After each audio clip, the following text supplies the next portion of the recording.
नमस्कार दोस्तों, civil service institute में आप सभी का एक बार फिर से स्वागत है। एंशिएंट हिस्ट्री में आज हम अपना जो 7th चैप्टर है वो देखेंगे, जो कि है छठी शताब्दी ईस्वी पूर्व की राजनीतिक दशा। या इसी में हम ये देखते हैं कि जो द्वितीय नगरीय क्रांति और मगध का उत्कर्ष दोनों एक ही चीज़ें हैं। तो छठी शताब्दी ईस्वी पूर्व में भारत की क्या मतलब राजनीतिक दशा रही, क्या क्या परिवर्तन हुए और कैसे महाजनपद जो हैं उनके सारे उदय हुए, वो सारी चीज़ें हम यहाँ पे देखेंगे। तो इसमें मेनली 2-3 पार्ट में इसको डिवाइड कर लेते हैं। एक तो जो आ जाएगा मगध का उत्कर्ष पूरा देख लेंगे, और उसके बाद फिर जो महाजनपद काल हैं और उनकी राजधानियाँ हैं, प्रश्न इससे लगातार पूछे जाते हैं। उसके बाद जो विदेशी आक्रमण रहे, सबसे पहले आक्रमण किसने किया, सिकंदर के आक्रमण और उससे जो रिलेटेड महत्वपूर्ण चीज़ें होंगी, तो सारी चीज़ें इस टॉपिक में कवर हो जाएंगी, जहाँ से प्रश्न पूछे जाते हैं।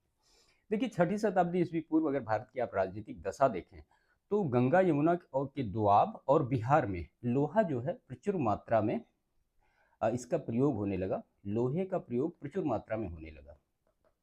ठीक है। और इसी से क्या हुआ, उत्पादन का अधिशेष हुआ। और जिससे उत्पादन का जब अधिशेष होगा तो जाहिर सी बात है उद्योग धंधों में वृद्धि हो जाएंगी, उनको संरक्षित रखने के लिए और सारी चीज़ों को करने के लिए व्यवसाय का डेवलपमेंट हो जाएगा। और जैसे ही व्यवसाय का डेवलपमेंट शुरू होगा, फिर वस्तु का विनिमय भी स्टार्ट होगा। और वस्तु का विनिमय जब स्टार्ट होगा, यानी जो खरीदने वाला होगा, बेचने वाला होगा, उसको सेफ्टी के लिए रखने वाला, इन सारी चीज़ों से फिर एक वाणिज्य का विकास होगा। और उससे फिर नगरों का उदय होगा, नगर से महानगर बनेंगे। और महानगर आगे चल के क्या करेंगे, एक नगरीय क्रांति की अवधारणा को प्रस्तुत करेंगे।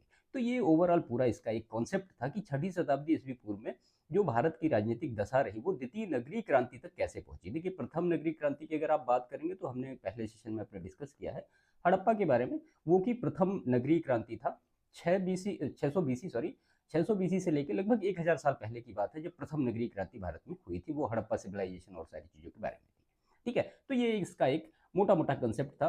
देखिए, अगर आप लोहे के प्रयोग के बारे में देखें, तो यहीं पे हम इसको नोट कर देते हैं।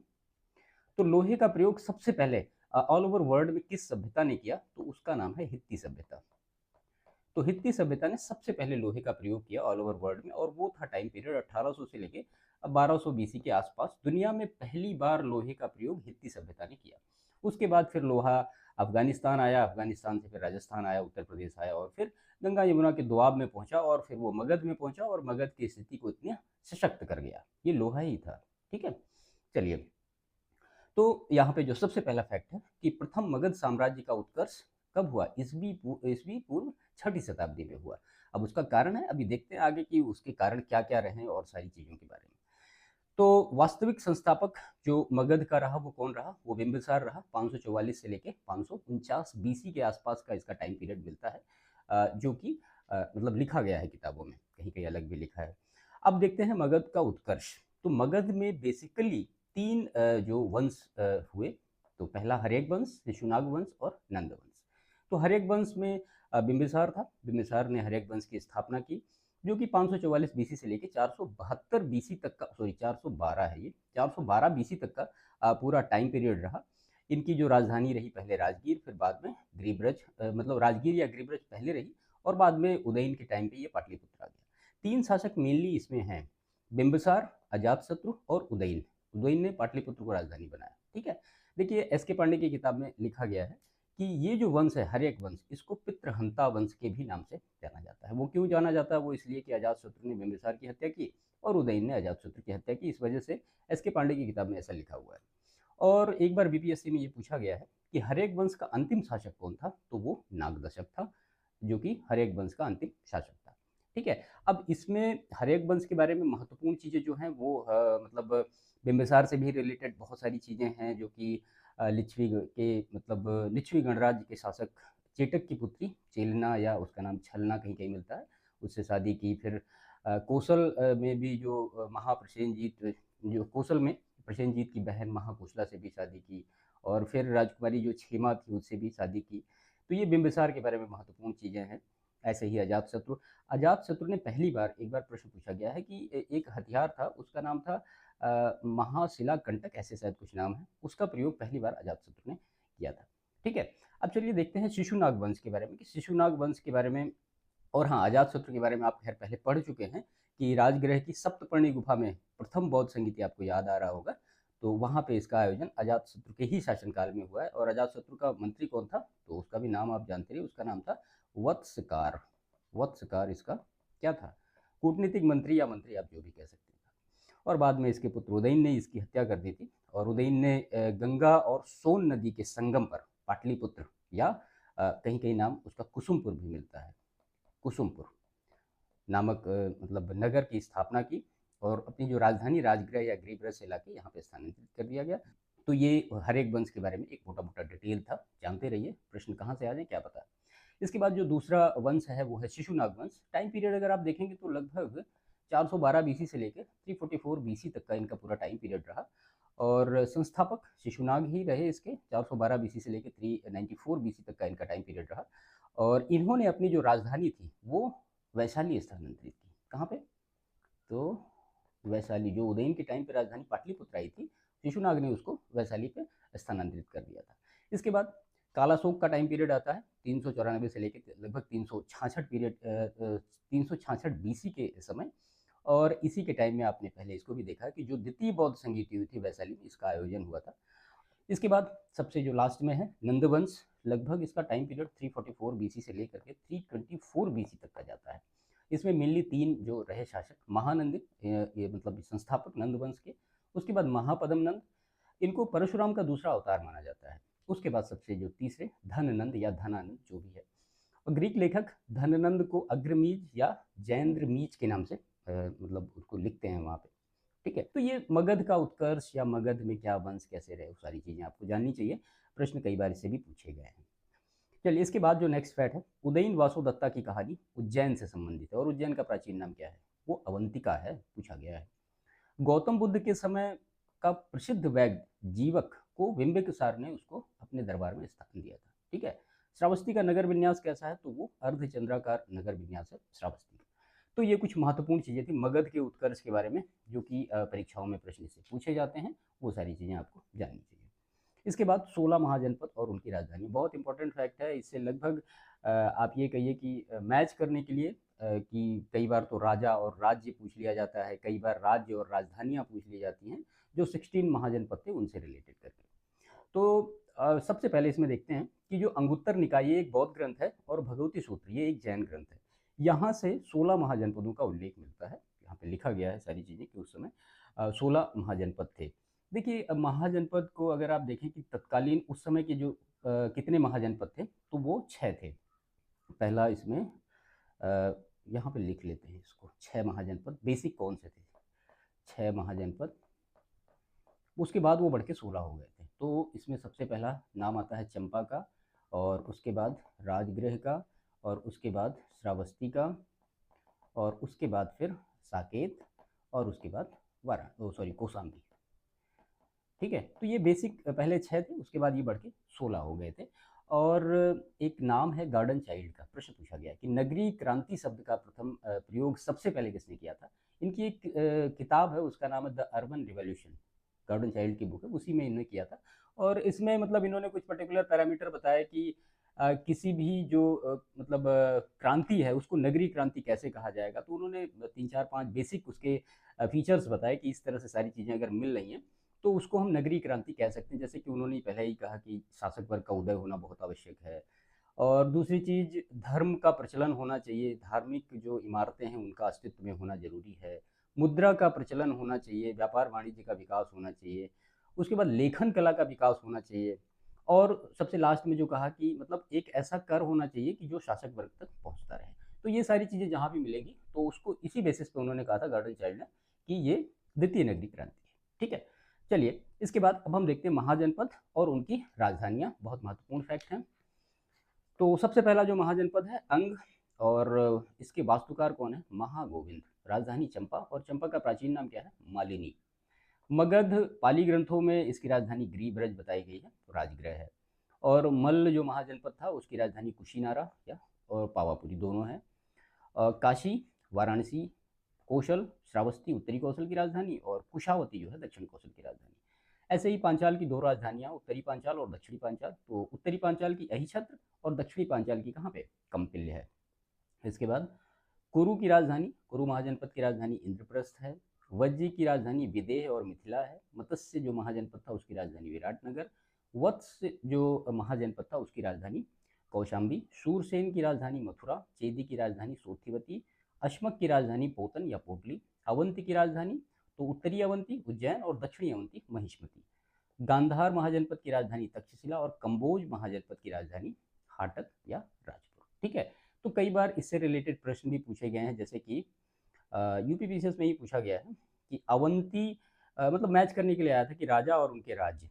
तो अवंती जो है वो किसका राज्य था, तो वो राजा प्रद्योत का राज्य था। मैं बता देता हूँ। उदयन, तो उदयन ये वत्स। प्रसेनजीत कौशल के राजा थे। मगध की बात करेंगे तो आपने देखा ही, अजातशत्रु मिल जाएंगे। ऐसे ही राज्य राजधानियाँ पूछी गई हैं उसमें कि अंग चंपा से रिलेटेड है, कौशल साकेत या श्रावस्ती से रिलेटेड है, वत्स कौशाम्बी से, मत्स्य विराटनगर से। तो इस तरह से प्रश्न लास्ट ईयर पूछे गए हैं, तो इनको अच्छी तरीके से आप प्रिपेयर करिए।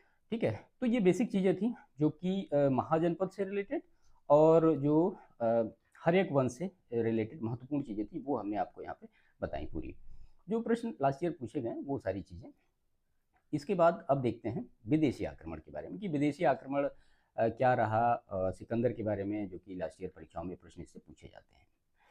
देखिए, सबसे पहले अगर आप देखें भारत पर आक्रमण करने वाला कौन सा वो था, तो वो ईरानी या हखामनी थे। इनको पारसी कहा जाता था। तो इन्होंने सबसे पहले भारत पर आक्रमण किया और उसमें भी जो नाम है वो है साइरस द्वितीय।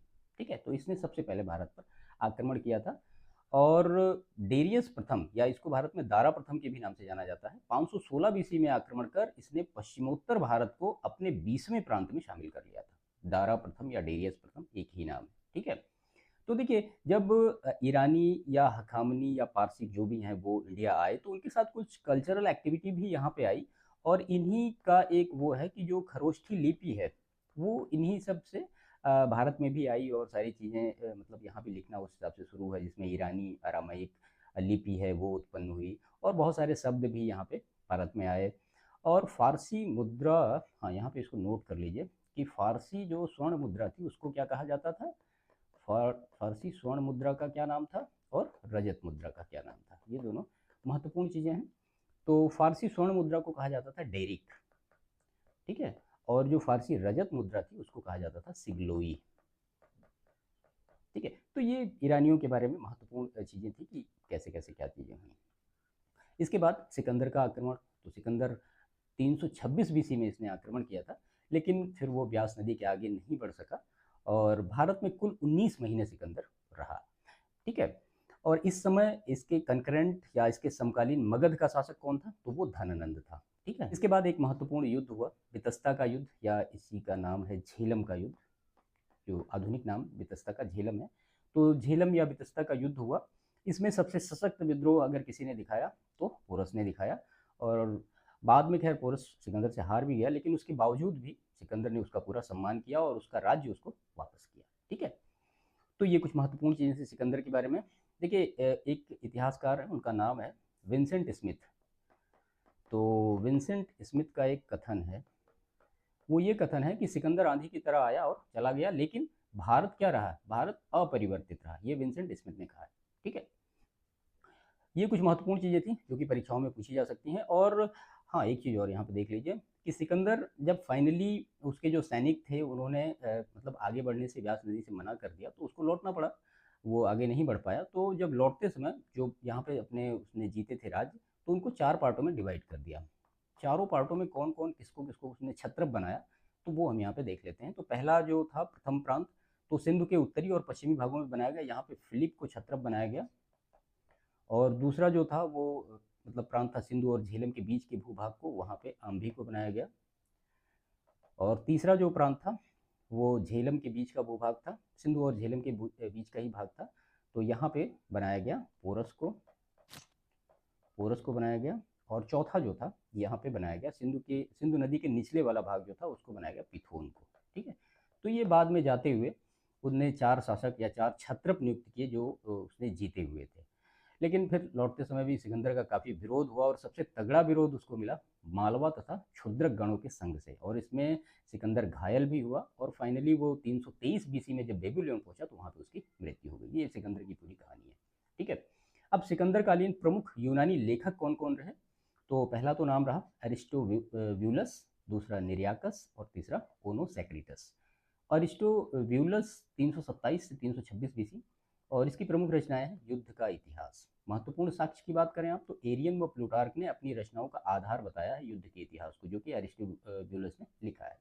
निरियाकस 327 से 326 बीसी, और इसकी प्रमुख रचनाएं हैं सिकंदर की जीवनी इसने लिखी है।